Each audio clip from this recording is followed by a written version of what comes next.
नमस्कार विद्यार्थी मित्रांनो, सर्वांचं स्वागत आहे YBD अकॅडमी या मराठी एज्युकेशनल यूट्यूब चॅनलवरती. विद्यार्थी मित्रांनो, आपण गेल्या 5 ते 6 महिन्यापासून आरोग्य विभाग पदभरती संदर्भात अपडेट येण्याची वाट बघत होतो आणि फायनली एकदम आनंदाचे अपडेट तुमच्या समोर घेऊन आलेलो आहे. आरोग्य विभाग भरती 2026 संदर्भात आज नवीन जी प्रसिद्ध झालेले आहे आणि ज्याच्या मार्फत जी आधीची रिक्त पदे आहेत ती तर भरली जाणार आहेच, सोबतच या ठिकाणी 5223 नवीन पदे निर्माण करण्यात आलेली आहे. नवीन संस्थांच्या आरोग्य विभागाच्या मार्फत नवीन संस्था तयार करण्यात आलेल्या होत्या आणि तयार झालेली पदे या ठिकाणी जे नवीन संस्था आहेत त्यांच्यामध्ये 5223 पदे निर्माण करण्यात आलेली आहे आणि ती पदभरती करण्यासाठी मान्यता भेटलेली आहे. तर आजच्या व्हिडिओमध्ये या पदभरतीबद्दल कोणकोणती पदे भरली जाणार आहे, गट क ची आणि गट ड ची खूप सारी पदे असणार आहे आणि 10वी पास असणाऱ्या विद्यार्थ्यांसाठी खूप मोठी ही संधी उपलब्ध झालेली होणार आहे. ठीक आहे.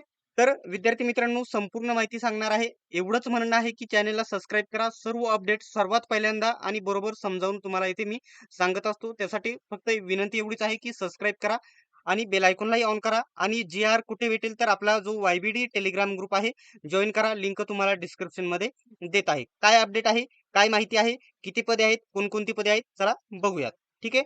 आता हा आलेला आहे, कधी आलेला आहे? काल.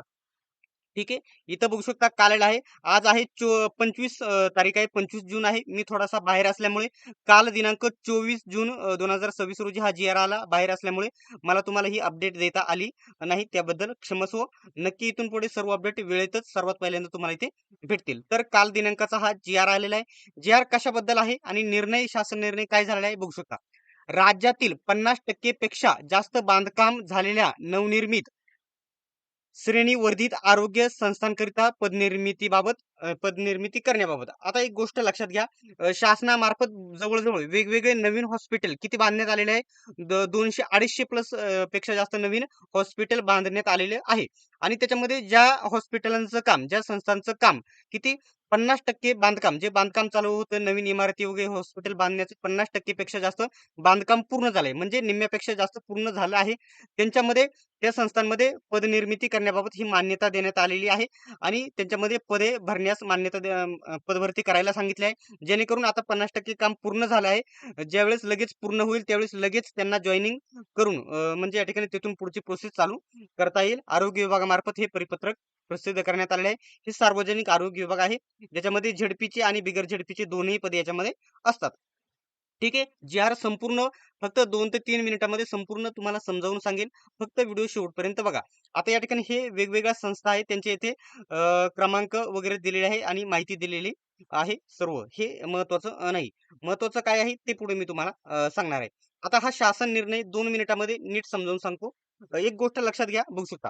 शासन निर्णय सार्वजनिक आरोग्य विभागासंदर्भ क्रमांक 4 ते 17 अन्वये तसेच विभागामार्फत वेळोवेळी निर्गमित केलेल्या विविध आदेशान्वये सार्वजनिक आरोग्य विभागाअंतर्गत राज्यातील विविध आरोग्य संस्था स्थापन करण्यात अथवा आरोग्य संस्थांचे श्रेणीवर्धन करण्यास मान्यता देण्यात आलेली आहे. म्हणजे नवीन संस्था निर्माण करण्यासाठी मान्यता दिलेली होती पूर्वीच, 5-6 महिन्यापूर्वी.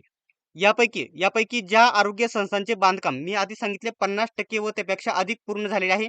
शासन निर्णय संदर्भ क्रमांक 18 मधील अटी आधारे अशा उपकेंद्रे, प्राथमिक आरोग्य केंद्र, ग्रामीण रुग्णालय, उपजिल्हा रुग्णालय व जिल्हा रुग्णालय इत्यादी आरोग्य संस्थांकरिता आवश्यक असणाऱ्या किती संस्था निर्माण करण्यात आलेली होती, किती हॉस्पिटल, तर 259 संस्थांसाठी आवश्यक पदांच्या आकृतिबंधास उच्चस्तर सचिव समितीने मान्यता दिलेली आहे. सबब राज्यातील ग्रामीण भागातील जनतेस रुग्णसेवा उपलब्ध करिता नवनिर्मित बघू शकता नवीन पदे निर्माण करण्यात आली आहे, म्हणजे नवीनच भरली जाणार आहे. श्रेणीवर्धित रुग्ण संस्थांसाठी संदर्भ क्रमांक 1 ते 3 अन्वये निश्चित आकृतिबंधानुसार पदनिर्मिती करण्याची बाब शासनाच्या विचाराधीन होती. म्हणजे ही निर्णय घेतलेला होता नवीन पदे निर्माण करण्याची. आता फायनल निर्णय काय झाला आहे तुम्हाला मी वरती सांगितलं आहे, बघू शकता.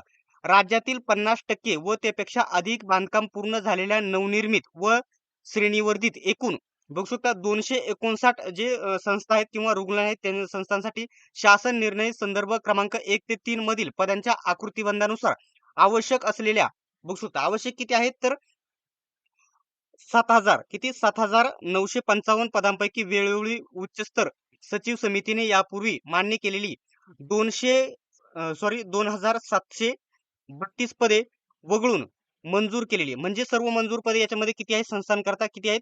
7,000. किती? 7,955 आहे. त्याच्यापैकी वगळली किती आहेत? कारण त्यांचं बांधकाम पूर्ण झाले नाही. वगळली किती आहेत? तर 2,732 आणि मंजूर सध्या वगळून मंजूर केलेली आता सध्या 5,223 पदे. आता एक गोष्ट लक्षात घ्या, आता ही सर्व पदे भरली जाणार आहेत. 7,955. परंतु सध्या एवढी पदे या ठिकाणी भरली जाणार आहे. बाकी 2,732 ही नंतर भरली जाणार आहे.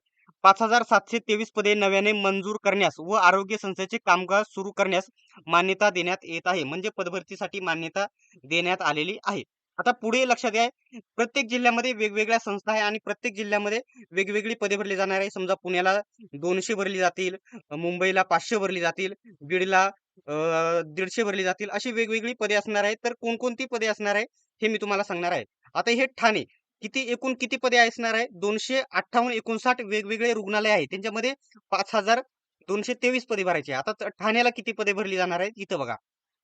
ठाणे जिल्हा रुग्णालय बघू शकता 236 खाटांवरून आता 500 खाटांमध्ये निर्माण झालेले आहे. आधी 336च खाटा होत्या, आता 500 खाटा वाढलेल्या आहेत. त्याच्यामुळे याच्यामध्ये नवीन पदे निर्माण केली जाणार आहे. आता याच्यामध्ये बघू शकता हे गट अ ची पदे आहेत. ही सर्व गट अ ची पदे आहेत. एक पद हे ठीक आहे. त्याच्यानंतर ही गट ब ची पदे आहेत.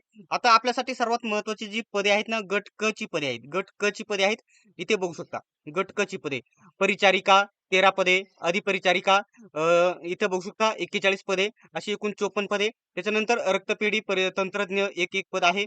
त्याच्यानंतर मुकादम वगैरे सर्व मिळून अशा प्रकारे आहे. आणि ठाण्याचं जर बघितलं तर सर्व आता इथं तुम्हाला वरती सांगितलं 10वी पास असणाऱ्या विद्यार्थ्यांसाठी खूप सारे महत्वाची मोठी भरती असणार आहे. सफाईगार 24 पदे, शिपाई 2 पदे, सहाय्यक स्वयंपाकी 2 अशी पदे असणार आहे. अशा प्रकारे गट अ पासून गट अ ब कडं म्हणजे गट वर्ग 1 पासून वर्ग 4 पर्यंत 111 पदे भरली जाणार आहेत ठाणे रुग्णालयामध्ये. ठीक आहे. ठाणे रुग्णालयामध्ये. त्याच्यानंतर बीडचं जर बघितलं आता ही पदे सारखीच असणार आहे. कोणकोणती पदे असणार आहे? वरतीच मी तुम्हाला सांगितलं परिसेविका, अधिपरिचारिका. आता ही बीडचं सुरू झालंय. बीडची माहिती इथे सुरू झालेली आहे. ठीक आहे. आता बघू शकता मुकादम वगैरे असं आहे इथं. जास्त पदे जी आहेत ती सांगेल मी तुम्हाला. कक्षसेवक एकूण 20 पदे येथे असणार आहे. आणि त्याच्यानंतर बघू शकता न्हावी ही गट ड ची, शिंपी वगैरे ही गट ड ची पदे असणार आहे. बघू शकता. एकूण इथे जर बघितलं तर बीडच्या 113 पदे येथे भरली जाणार आहे. याच्यामध्ये शिपाई वगैरे सर्व इतर पदे असणार आहेत. अशा प्रकारे आता मी तुम्हाला सांगितलं कोणत्या जिल्ह्यांचं, ठाणेचं आणि बीडचं सांगितलं. आता जर बघितलं तर बघू शकता नवीन अकोला जिल्ह्यामध्ये एकूण ही पदे असणार आहेत. सर्व वेगवेगळी गट क ची, गट ड ची, गट ब ची, गट अ ची, प्रयोगशाळा सहाय्यक वगैरे, अधिपरिचारिका सर्वात जास्त पदे असतील 1 ते 27 पदे. शिपाईची पदे 2, कक्षसेवकची 10. आता प्रत्येक जिल्ह्यानुसार आहेत ही. आता जर अकोला जिल्ह्याची जर एकूण पदे जर बघितली ना, मी तुम्हाला इथे सांगतो एका मिनिटामध्ये. 1 मिनिट. ठीक आहे. अकोला जिल्ह्याची एकूण पदे ठीक आहे. 210 अकोला जिल्ह्यामध्ये इथे पदे भरली जाणार आहे. अशा सर्व जिल्ह्यांची माहिती इथे दिलेली आहे. सर्व जिल्ह्यांची माहिती. आता इथून खाली कोणत्या जिल्ह्याची सुरू झाली? तर इथं बघू शकता मंचर, आंबेगाव, पुणे जिल्हा. पुणे जिल्ह्यामध्ये हे मंचर येथील आहे. इथे एकूण जर बघितलं तर सर्व वेगवेगळे बघू शकता. शिपाई, सफाईगार वेगवेगळी खूप सारी पदे असणार आहेत. सर्व जिल्ह्यांची पदे सांगत बसलो तर खूप सारा व्हिडिओ 1-1.5 तास, 2 तासाचा होईल. त्याच्यामुळे सर्व पदांचे, सर्व जिल्ह्यांची सांगणार नाही. परंतु सर्व जिल्ह्यामध्ये गट क ची मोठ्या प्रमाणामध्ये जागा भरल्या जाणार आहेत. सफाईगार, शिपाई असे मोठी गट ड ची आणि 10वी पास असणाऱ्या विद्यार्थ्यांसाठी मोठी संधी असणार आहे. आता फायनल विषय जाहिरात कधी येणार आहे? जाहिरात कधी येणार आहे? आता खूप साऱ्या विभागांच्या अनेक असे वेगवेगळे नवीन जी आर एवढ्या पदांना नवीन सुधारित आकृतीबंध येतो. नवीन पदांना मान्यता भेटते. परंतु जाहिरात हे लोक लवकर काढत नाही. परंतु आता या आरोग्य विभागाच्या प्रोसेस थोडी स्लो असली तरी देखील ही जाहिरात सप्टेंबर-ऑक्टोबरमध्ये यावर्षी आलेली बघायला भेटेल किंवा थोडाफार उशीर देखील होऊ शकतो. हा फक्त माझा वैयक्तिक अंदाज सांगत आहे मी. याच्याबद्दल ऑफिशियल अपडेट किंवा ऑफिशियल माहिती कोणती नाही माझ्याकडे किंवा जाहिरात कधीपर्यंत प्रसिद्ध होईल असं कोणतंही परिपत्रक आलं नाही. परंतु सप्टेंबर-ऑक्टोबरमध्ये जाहिरात येणे अपेक्षित आहे आणि जाहिरात येण्यासाठी सर्वांनी एकत्र येऊन निवेदन देणे गरजेचे आहे आणि सरकारकडे मागणी करण्याची गरज आहे. तरच या जाहिराती लवकर आलेल्या तुम्हाला बघायला भेटतील. ठीक आहे. आजची ही अपडेट कशी वाटली कमेंट बॉक्समध्ये नक्की सांगा आणि अशाच प्रकारच्या माहितीसाठी सबस्क्राईब नक्की करून घ्या.